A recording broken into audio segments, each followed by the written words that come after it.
Mecânica quântica!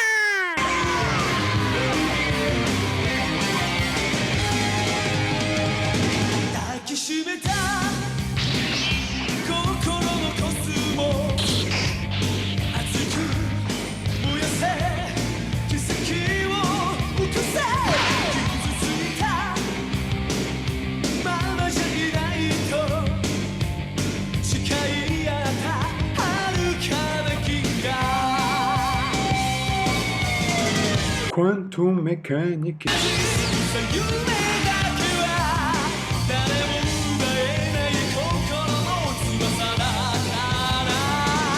Mecânica quântica.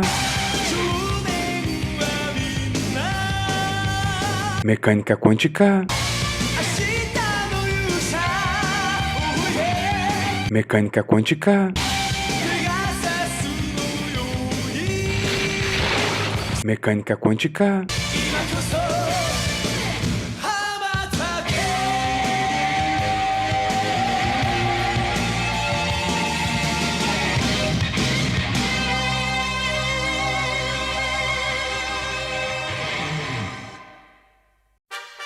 Episódio de hoje.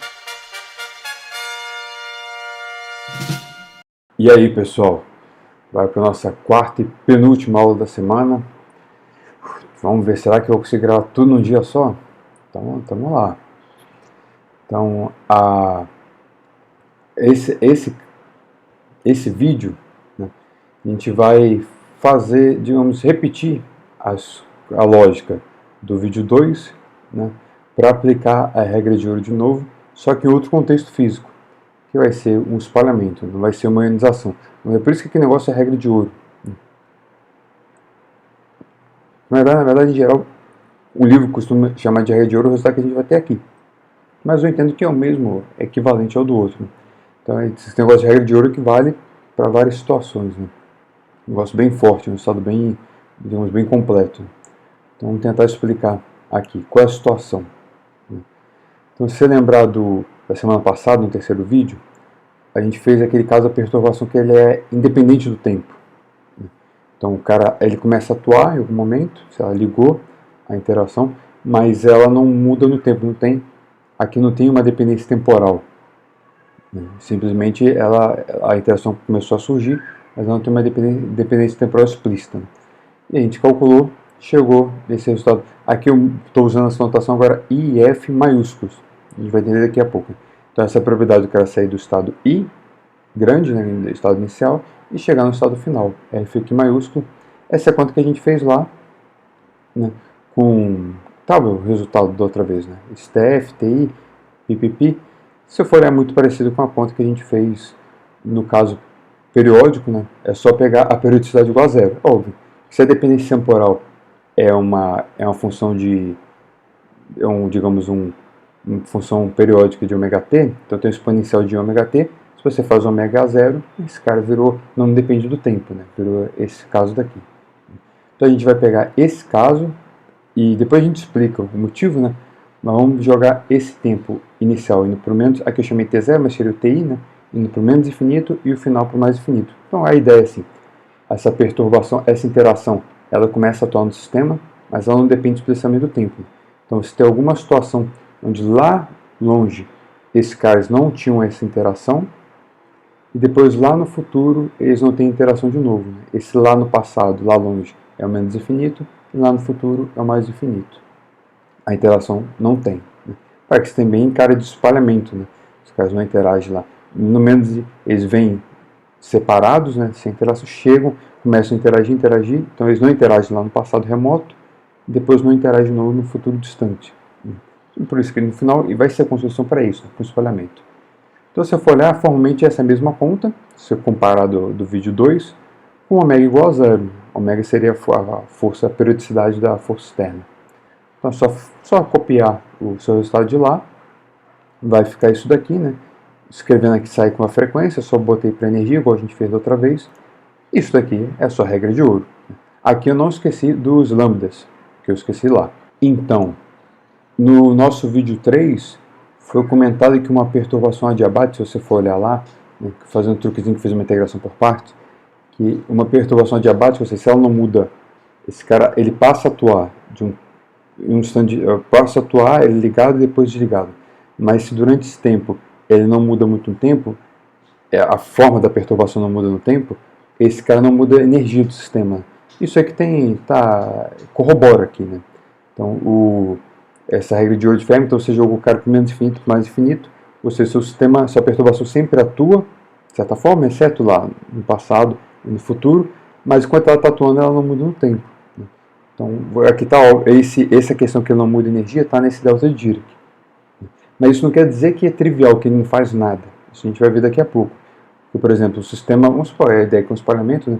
Um espalhamento, uma partícula pode entrar com, ela tem uma energia inicial, ela pode ter a mesma energia final, né? Mas a direção do momento mudou, né? Então o estado mudou, mas manteve a mesma energia. Então só para dizer que essa energia fica fixa, né? não trivializa o problema. Então a partir daqui, a gente vai seguir a mesma lógica do caso periódico. A questão é que para isso ter sentido, você tem que dar um diferencial aqui, né, de um estado final. Esse objeto aqui, na verdade, é uma densidade de probabilidade do cara sair do estado inicial e chegar no estado final. Então, esses daqui são um número, né, um borrão delta estados finais. Então, esse aqui é a densidade de probabilidade, multiplicou por isso, então isso aqui tudo é a probabilidade do cara lá no menos infinito, lá no estado inicial, e depois no mais infinito está nesse estado final. Então, agora aqui, a gente vai começar a dar um contexto explícito. Então, vamos usar a regra de ouro de Fermi aqui para descrever um espalhamento. Então, o que eu quero dizer com um espalhamento? Eu vou dizer que lá no estado inicial, esses caras são livres. Né? Então, meu H0 é de partícula livre. E lá no estado final, o cara é livre de novo. Mais ou menos, vamos ver o contexto aqui, né? Porque, na verdade, pode ser um pouco mais complexo do que isso, que a gente pode botar um caso inelástico. Vamos dizer aqui. Na verdade, mais concreto, o problema é esse aqui.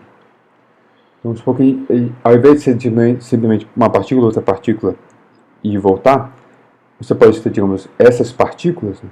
Vamos supor que, no caso, uma partícula que é um átomo, ele pode ter graus de liberdade internos. Esse cara, o átomo em si, ele pode ter diferentes, digamos, uma energia interna. Né? Então, aquele átomo tem uma energia, porque digamos, você tem um elétron atômico, pode estar no nível do estado fundamental, primeiro estado, por aí vai. Então, aquele átomo pode ter várias energias internas.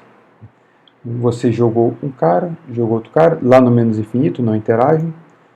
Então, eles vêm, interagem, e depois no infinito de novo não interagem de novo. A questão, o que a regra de ouro diz? Que a energia total aqui do sistema, repara que aqui eu chamo I pequeno e F pequeno, mas lá eu chamo I grande e F grande, porque o I grande e F grande é a energia do sistema. Então, essa energia total tem que ser igual a essa energia total. Isso não quer dizer que essa energia desse cara tem que ser igual a essa e essa energia tem que ser igual a essa. Essa é a questão aqui que fica mais interessante. Você pode afrouxar isso. Então, seria a ideia de um espalhamento inelástico. Digamos, o elétron pode chegar, interagir com esse átomo, sair com outra energia e deixar parte da energia dele no átomo.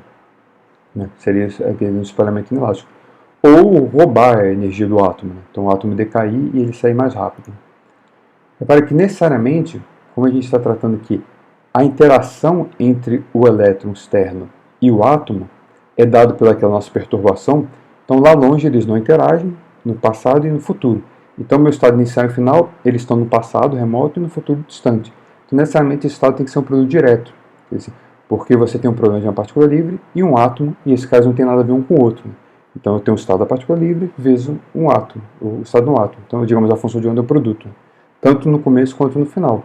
No meio, não. No meio, eles estão interagindo na mistura. Mas no meio, de certa forma, não preciso desse estado explícito. Né? Eu só preciso do estado no início e no fim.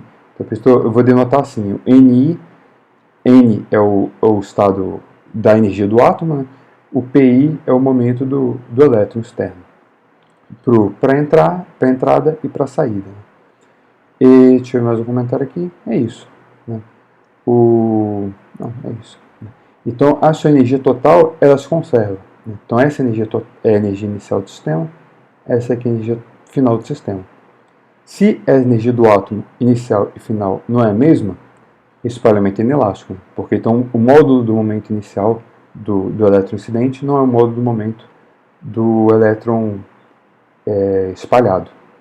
Lembrei que eu estava pensando, é porque eu chamo esse espalhamento de elétron rápido, é porque para a teoria de perturbação funcionar, né, isso vai ser a aproximação de Born que a gente vai chegar. Se você lembrar em quântica 2, a aproximação de Born ela é válida se o espalhamento for com a partícula rápida. Então, só por isso que está escrito rápido aqui, para dizer que a teoria de perturbação é válida.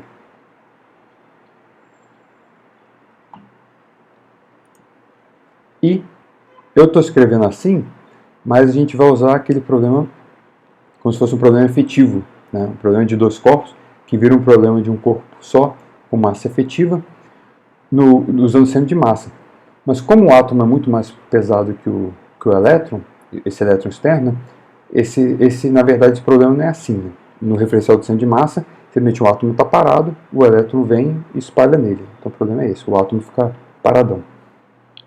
Então o ângulo de espalhamento, então o elétron chega assim e sai para um ângulo. Então o ângulo de espalhamento é esse, né? O ângulo que o elétron entra com que o elétron sai. Esse vai ser o nosso θ no final do nosso ângulozinho de espalhamento. Para construir, como é um problema de espalhamento, a gente vai ter que construir nossa seção de choque. Então nessa construção, a gente vai ter que fazer, para usar a regra de ouro, vai ter que fazer a mesma construção, a mesma lógica, ou truque, que a gente fez no vídeo 2, né, do periódico. A gente vai botar todo o sistema dentro de um volume, V, então tanto o estado... O átomo não interessa, né, porque o átomo é muito menor que esse volume, ele é um estado ligado. Mas o seu elétron incidente e depois o espalhado, né, de entrada e de saída, eles são ondas livres. Né. Então vai ter a exponencialzinha aqui, uma partícula livre com momento bem definido, uma partícula livre com momento bem definido. Então para normalizar tem que botar o raiz de V aqui. Botar esse V, L é o cubo, né? Então é uma caixa LLL. De novo, condições de contorno periódicas, mesmos motivos. Né? Então isso daqui permite você fazer aquele mesmo truque do periódico. Então esse cara caracteriza seus estados finais, é esse D3NF. Então é o L, o L, 2pH cortado para o momento final, direção 1, direção 2, direção 3. Então o volume, pipipi, foi. Aqui tem talvez uma questão, porque o seu estado final, né, aquele alfa F, são todos os números quânticos que caracterizam o estado final do seu sistema. Mas o seu sistema não é só o elétron e um átomo. Você pode perguntar, mas cadê o alfa F correspondente ao átomo? Né? Mas lembre-se que a regra de ouro, ela tem relação àquele estado, a distinção do final, do inicial e final, tem a questão da sua energia. Né? Ela tem aquele delta de energia. Então, se eu dou o momento final do elétron, que seria esse alfa F que a gente está caracterizando, automaticamente eu sei a energia final do átomo. Né? Porque por causa da conservação de energia. A energia final do átomo tem que ser a energia inicial do seu sistema, que é a energia inicial do átomo mais a energia do átomo incidente. Isso eu tenho que dar, porque é a condição inicial do sistema. Então, se eu digo, nessa minha conta eu integro para todas as energias finais do elétron que sai, ao mesmo tempo, eu sei todas as possibilidades finais do átomo. Porque aquela conservação de energia, eu sei que a energia do átomo final é a energia total do sistema, menos a energia do elétron que sai. Então, você não precisa ter um alfa F correspondente ao átomo. Né? O elétron final já tem todas as informações. Então, a gente vai fazer esse alfa F correspondendo só o estado final do elétron. Por isso tem esse D3PF do elétron. Então a lógica é a mesma do vídeo do periódico. Já botei, então tem um V aqui o lambda eu não esqueci, tudo bem, o truquezinho está todo feito. Vamos fazer a mesma lógica, né? Vamos integrar no raio, fazendo o mesmo truque. Já integrei aqui no raio, então ficou no ângulo sólido. Agora, uma vez está integrada a energia, né? Essa energia que aparece é a energia final do seu sistema, ela tem a parte do elétron, tem a parte do átomo, isso necessariamente tem que ser igual à parte do elétron inicial e a parte do átomo final por conservação de energia. Então o delta de Dirac já foi usado e ele garantiu a conservação de energia do seu sistema. Vem cá, Bob. Calma, Bob. Mas calma aí. Então, bora, 14h30. Então vamos, se tem esse resultado, falta resolver a questão do V. aqui, né? Então, esse termo que tem o seu valor médio e essa raiz do V, do truquezinho. Então, aqui o seu estado inicial é essa função de onda que é o produto do cara livre e do átomo. Né? Lembra que isso aqui é um produto direto.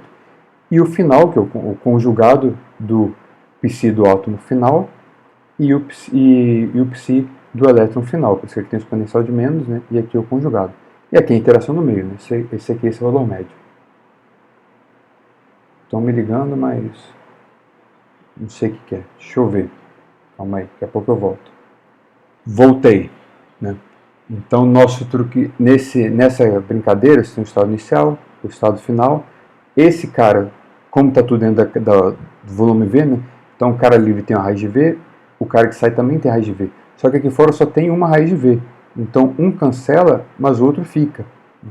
Então, esse cara que sem V nenhum, eu vou chamar assim, desse braquete, com a interação, né, a perturbação no meio. Então, aqui já não tem V, mas sobrou um raiz de V.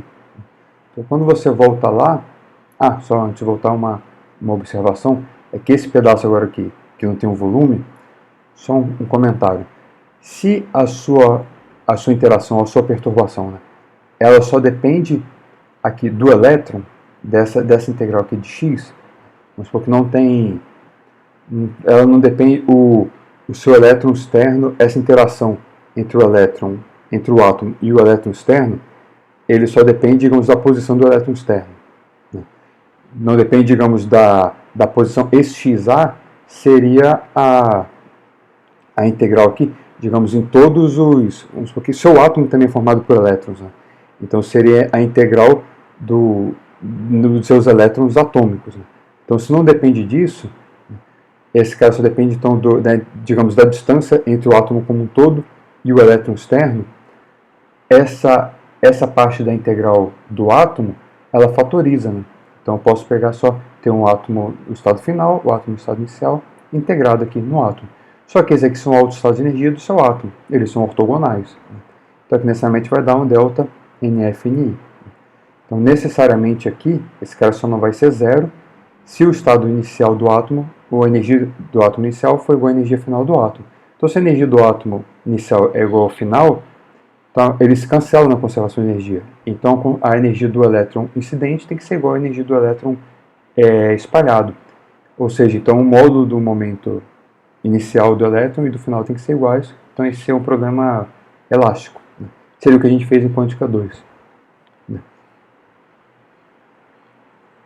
Mas aqui não, aqui a gente vai levar em conta a interação do elétron externo com os elétrons atômicos. A gente vai ver isso daqui a pouco. Mas voltando ao problema, quando você substitui aquele resultado, aqui não tem volume, aqui tinha um raiz de V, né, quadrado, então tem um V dividindo. Mas o meu resultado físico não pode depender de V, porque esse V é um truque, eu inventei. Né? Depois no final você pode jogar esse volume para o infinito. Isso faz sentido aqui porque esse resultado não é físico. Isso é a probabilidade do cara dado o estado incidente, probabilidade de unidade de tempo do estado incidente, o cara interagiu, dado no estado inicial interagiu e depois tem um estado final. Mas na verdade você tem um problema de espalhamento, você está jogando um monte de elétron em átomos, né? Você dizer que um elétron foi espalhado num certo ângulo, digamos por unidade de tempo, não faz muito sentido, porque eu não sei, digamos, 50 mil elétrons bateram no detector ali, por unidade de tempo, num certo ângulo. Eu não sei se isso quer dizer que tem muito elétron, se aquilo é muito provável ou pouco provável, porque eu não sei quantos elétrons eu joguei, né? Então, para isso fazer sentido, você tem que ter uma seção de choque. A seção de choque é exatamente isso, dividido pelo fluxo incidente, né? Então, o número de caras que estão batendo lá por unidade de tempo, né? A probabilidade do cara bater lá por unidade de tempo, essa probabilidade que a gente está calculando, dividido pelo fluxo que eu joguei no começo. Então, agora, digamos, esse resultado tem que ser normalizado pelo fluxo incidente. Aí, agora eu sei, né? Porque eu vou jogar um monte de partícula. Agora, digamos, eu peguei esse número e dividi pelo número que joguei inicialmente, de partículas, eu sei se esse número é grande ou pequeno, se muito cara está batendo lá ou pouco cara está batendo lá. Então, falta dividir pelo fluxo incidente. O que é o fluxo incidente? Né? É o módulo do J incidente, né? A densidade de corrente. Né? Então, essa densidade de corrente para o elétron incidente, né? Essa aqui é a definição de densidade de corrente. Para o elétron incidente, você bota a função de onda do elétron incidente, que está aqui. Então, faz essa conta. Isso aqui é padrão, né? É a velocidade vezes o módulo quadrado do cara. Então, vai dar velocidade, que é o momento por m. O módulo quadrado dessa função é 1 sobre v. Então, esse módulo aqui incidente é o pi. Esse pi sem vetor é o módulo desse vetor, por mf, por mv. Então, agora você volta lá, pega aqui no seu resultado e divide por isso. Quando você divide por isso, os volumes cancelam, né? Repara, só voltando aqui. Aqui, você vai dividir por m, pi e um v aqui. Então, o v cancela. Não, é pi dividido por mv. O v cancela, o m sobe. E fica um pi dividindo. Então, você tem o pf, pi, o m subiu, ficou m ao quadrado. Bonito, hein? Então, essa daqui é o mesmo resultado da aproximação de Born. Se você diz que o momento inicial é igual ao momento final, esses caras se cancelam, aí é o resultado que você tem em quântica 2. Né? É a aproximação de Born em primeira ordem. Esse daqui é o mesmo resultado, só que você não precisa impor que o momento inicial é igual ao momento final. Isso é bacana. Então, na verdade, ele é mais geral. Essa construção, além de ser mais rápida, né? Não precisa nada daquela construção de Lippmann-Schwinger e fazer aquele negócio todo, função de Green. Ele ainda é mais geral. Você pode assumir que o cara que você está espalhando o seu elétron com um átomo, mas aquele átomo você pode considerar que ele tem graus de liberdade interna. Então ele pode mudar a energia dele, então o seu elétron pode mudar o momento inicial, o módulo, né? Inicial pode ser diferente do final. Okay? Então esse é o nosso vídeo de hoje. Tá faltando mais um. Então bora, até o próximo vídeo lá. Chega, pessoal, valeu. Vamos ver se ainda tem fôlego para gravar esse outro ainda hoje. Valeu, galera. Falou, fui. O próximo episódio será